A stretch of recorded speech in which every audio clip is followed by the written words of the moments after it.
Hey everyone, I finished watching the last episode of Power Rangers Lightspeed Rescue, The Fate of Lightspeed Part 2. I love this finale, I love this season, and this was like just such a perfect cap to everything. And, yeah, odd memory with this one. Let's see, when I was watching it earlier, I got about 5 minutes in, then the power went out.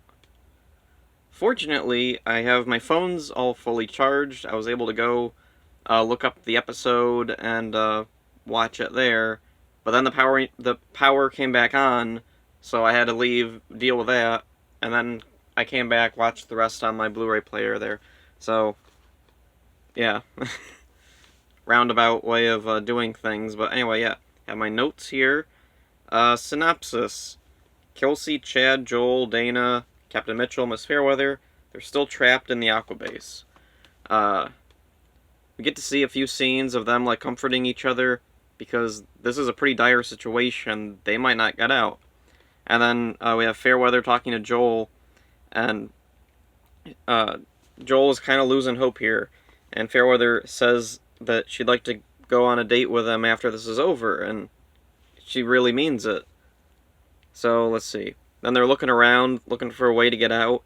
Joel finds a maintenance shaft, but it's flooded.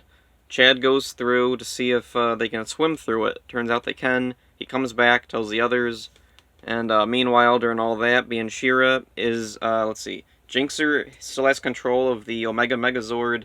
He's placing those big stones around, and Bianchira brings up the castle out of the Skull Cavern and drops it on top of the stones. Let's see. Looking at my notes here. Oh yeah, the Rangers that are trapped in the Aquabase, they get through that maintenance shaft, and they come out and they find a submarine. But, yeah, Batlings are still in the Aquabase. They swarm around them. They're getting all over everything. They get into the submarine. They're trying to launch it, but the Batlings are in the way. So then they blast a hole through one of the walls, which floods the room and washes away all the Batlings. That was pretty cool.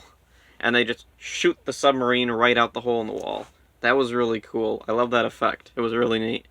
Let's see, and then back on the surface, Carter and Ryan are trying to stop Jinxer and Banshira, and they actually manage to destroy the Omega Megazord.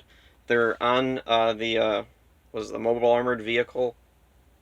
I think that was it. Anyway, they're both on that, and they launch it right at the Megazord. They jump off at the last minute, hits the Megazord, boom! Megazord blows up, and I guess Jinxer and all the Batlings inside died, because they don't show up again in the episode. And there's a cool little shot. We see a scene of the Megazord falling apart with wires sticking out, and it reminds me of when Rito destroyed the Thunderzords back in Mighty Morphin, and they're falling apart, and you see the wires sticking out. It's always cool when we get to see stuff like that. So anyway, they destroy the Megazord, but it's too late. The stones are in place, and just then the other Rangers, they make it to where Carter and Ryan are. They get into the castle to fight Banshira, and there's an army of Batlings again, so they're fighting their way through all the Batlings. Carter gets to Banshira, and they fight for like a brief moment. Then he kicks her right into this tomb that's a portal to the Shadow World where all the demons are. So then, let's see, they're about to get the lid onto the thing, and then Banshira shoots those finger tendril things that she has up, and they wrap around Carter. She's trying to pull Carter in. Carter falls in. He's hanging on. The Rangers are trying to get him out, but they can't get him out because she saws the tendrils around him. And then there's this gold streak of light that shoots up, and then it turns into Diabolico. And Bianchira's like, Diabolico, just in time. Help me pull this Ranger down into the Shadow World. And he's like, I am here to help. Here to help the Rangers kill you. And then he slashes her tendrils, and she falls into the pile of monsters, and the monsters all attack her, and Diabolico's laughing. And then they get Carter out, they shut the thing, they get out of the castle, and then everything disintegrates. That was just nuts. Loved it. So anyway, yeah, the monsters are all gone. So's the Aquabase and the Megazords. Yeah. But, yeah, anyway, the Rangers apparently all over. They're handing their morphers back to Captain Mitchell. They're gonna go back to their normal lives. Miss Fairweather drives up. she's ready for her date with Joel. Joel goes down to start his date, and then, just then, as they're all about to go their separate ways, they hear something. It's a fire truck with its alarms going off. It zooms by, they look up, and they see this big black billowing cloud of smoke going on, and they all know what they have to do. Joel gets out of the car, gives Miss Fairweather his hat. I'll be right back. The other Rangers, they rush to go help whatever is going on, and Mitchell goes, "You forgot these," and holds up their morphers, and we get to see them running to whatever with determined looks on their faces, and I love this scene.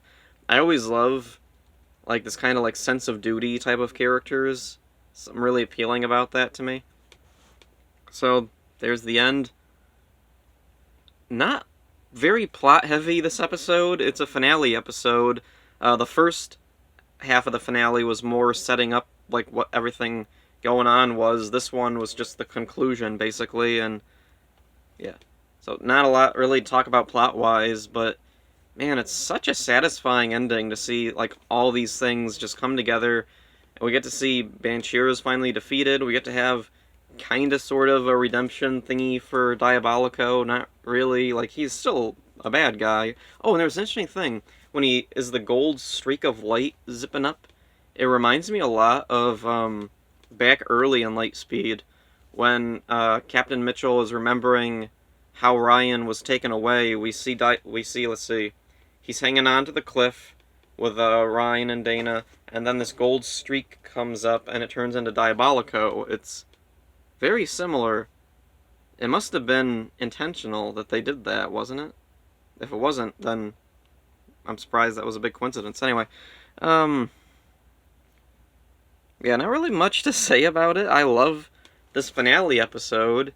It's one of the best finale episodes because it resolves so much. Like, the only, like, thing left hanging is Jinxer. We don't really get to see, like, him blow up or anything. The Megazord, like, tips over, blows up. I guess he was in there.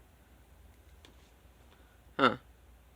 Maybe that was, like, they were setting up for a team-up next year with Jinxer. That would have been interesting if Jinxer had survived.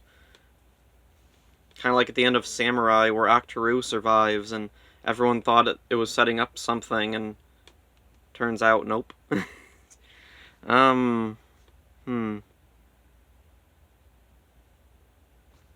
Yeah, not a lot to say about this one. I really liked it. But yeah, not a lot to say about it. It was a good ending. I'm trying really hard to think of anything to say about it, and I can't think of anything. So I guess I'll end it here. I'll be coming back next year with Time Force videos and rewatch pictures and posts on DeviantArt. Hope you enjoy all this. See ya.